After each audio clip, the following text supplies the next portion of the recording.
calling the action in Orlando, Florida, which means there's a particular ride that's been renamed Mr. Eagle's Wild Ride. Thank you for laughing at that, Del Tufo. Ian Eagle joins us back here on the show. How are you, Ian? Rich, I'm very proud to be part of a talk radio record. You've matched the record. It's not a new record. What's you just matched the previous record. One show, one Ian, one Ian on the same program. Congrats. You know what? I appreciate that. Why don't you go by Ian? Let's start with that. I don't know. My parents named me Ian. It's not like I had a choice. Yeah, but how many times did your teacher call you Ian because they just looked down? Every time. Right. So what happened? Every single time. I did receive mail at one point when I was doing talk at WFAN radio. I don't believe it was love mail. It was more hate mail. It was addressed to I.N. Eagle. As if my name was Igor Nicholas Eagle. And I decided to go with it sounds very highfalutin, to be honest with you. Yeah. No, the reality was my father's mother's name was Ida. Okay. So they had very few options. It was either going to be Ira, which they didn't want me to roll with, or Ivan, which is a little bit more archaic. Yes. Or they just made up a name. Ian. Well, you know what? I don't mean to be anti-Ian here. No. I should have asked Rappaport, why don't you go by Ian? Exactly. You know, I should have just flipped it on its head, quite frankly. Exactly. You know, my wife a few years ago was at some gathering, and Ian Ziering was there from Beverly Hills 90210. This is not true. Please tell me this is. This is true. Steve Sanders was there. And, you know, she's not a person that would normally go up to anyone and start making conversation for the heck of it. Yes. But she thought to herself, you know what, let me say something to Ian, explain that I'm also married to an Ian. I'm sure he'll find it funny. So she did approach him and said, hey, I'm married to an Ian. He went, uh-huh. Oh, disappointing. Wow. A very Cutler-like response from Ian Ziering right there. Very. That would get you thrown out of the peach pit. Can you, Del Tufo? Nice. I love that. Nice. Nicely done, man.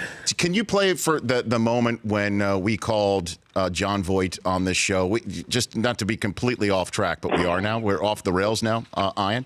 Was this a Seinfeld reference that he wanted no part of? No. Stephen Bauer was here on the show. Great actor. Yes, indeed, from Scarface back in the day. And we asked, just let's play Rolodex roulette with your phone. We were going to call Pacino. We were going to call Pacino. As a matter of fact, we only got voicemail on Pacino. Scarface, yeah. Right.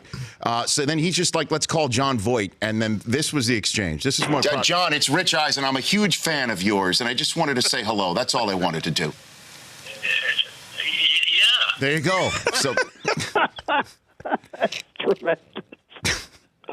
so it was a very Ian Ziering response from John Voight right there. So yeah, very much so. Years ago, when I was producing radio shows in New York, you would play Hotel Bingo, where you knew a team was staying, and you would just dial up the hotel and ask for the player, and you hope you get them on the phone. I booked a couple of guests. Oil Can Boyd, I remember I booked that way. Fantastic. So the Reds were on the road, and we had a 5-hour show. Howie Rose was hosting. And I played Hotel Bingo with Chris Sabo. Oh, yes. Great one. So Sabo picks up the phone on one ring, as if he was ready for it. And I said, hey, Chris, it's Ian Eagle, producer, WFAN Radio in New York. How you doing? He goes, good. I said, yeah. We have a radio show. I'd love to have you on just for a few minutes. He says, I'm eating. I said, well, you having some Italian, Chinese? Click. It was over. That's great.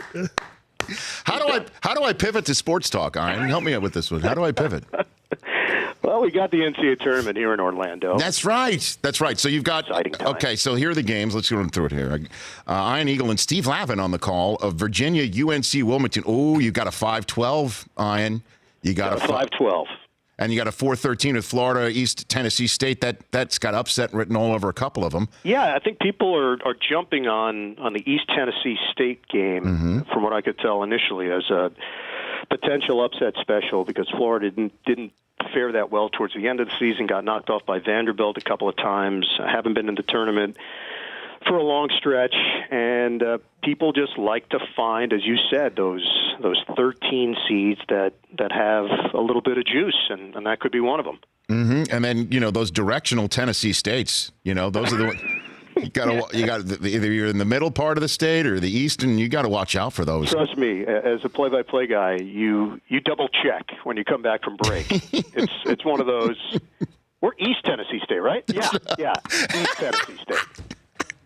Absolutely. You got to be careful. You got to be careful. Yes. Now, in terms of also upsets possibility here, Florida's the nightcap, if you will, of your quartet of games this Thursday on TNT. Florida State against Florida Gulf Coast. We are all familiar with Florida Gulf Coast from Dunk City. Andy Enfield is now the coach at USC after having fared so well with them. I mean, they're from Fort Myers. They're just up the road in a way from Orlando against Florida State. That's not going to be an easy one for the Seminoles. It won't. And the number that stood out so far in my preparation, the Dunk City team that you're mentioning, the 2013 team that upset Georgetown, got to the Sweet 16.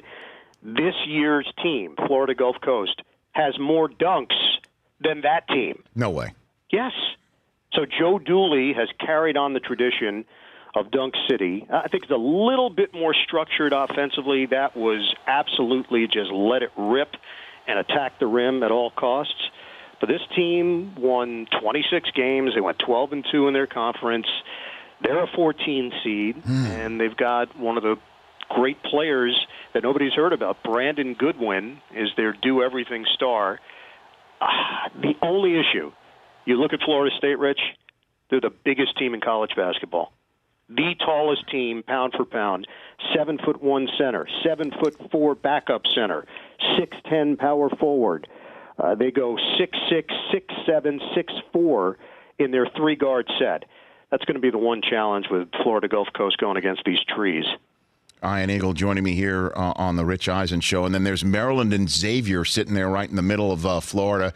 East Tennessee, that's the first East Tennessee State, and then Florida State, Florida Gulf Coast is your. So you've got Maryland versus Xavier as the first one on the evening. Which one out of all of them do you think is got a chance to go on a roll here, to go deep into the tournament that you're seeing?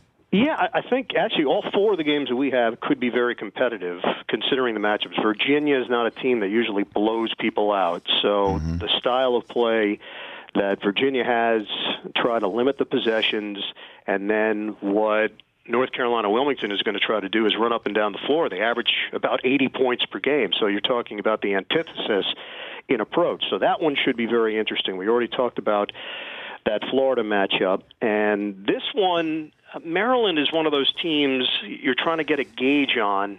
They've been under the radar this year. They had such a high turnover from talented players last year. They lost Jake Lehman and Rashad Suleiman and Robert Carter and Diamond Stone. They replaced them with young players. Justin Jackson, the other Justin Jackson, shows a lot of potential. I think he's got a chance to be a legitimate star at Maryland. Then Anthony Cowan is a guy that he's kind of a mini Melo Trimble, and Melo Trimble's not a big guy, so to be a mini version of him shows you that they're diminutive in the backcourt. But they're talented. I thought Mark Turgeon did a very good job with this team. They come in my mind, under the radar compared to what they were the previous 2 years. So ask the poll question of Ian Eagle, please. Chris Brockman at the Rich Eisen Show app. Go for it. Ask him. Ian, which number one seed goes down first? Nova, Gonzaga, Kansas, North Carolina?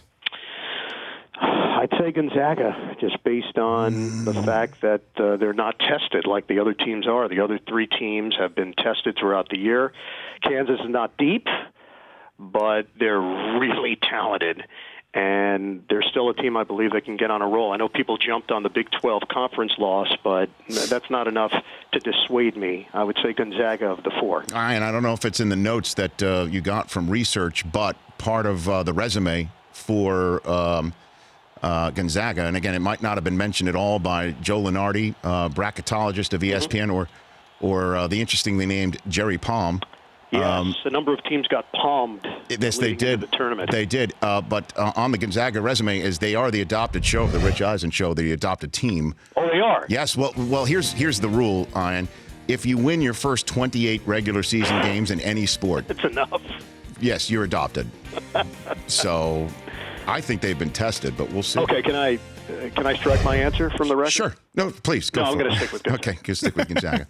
Well, look, Ian, thank you for calling in. I look forward to your call. I will never watch any of the Sharknadoes the same way again after that Ian Ziering did that to your lovely I'm wife. sure he's a great guy. It was just a moment. Look, no. You cannot give Mrs. Eagle the high hat like that and get away with it. Maybe he was just sick of the whole Ian Ian thing. I don't know.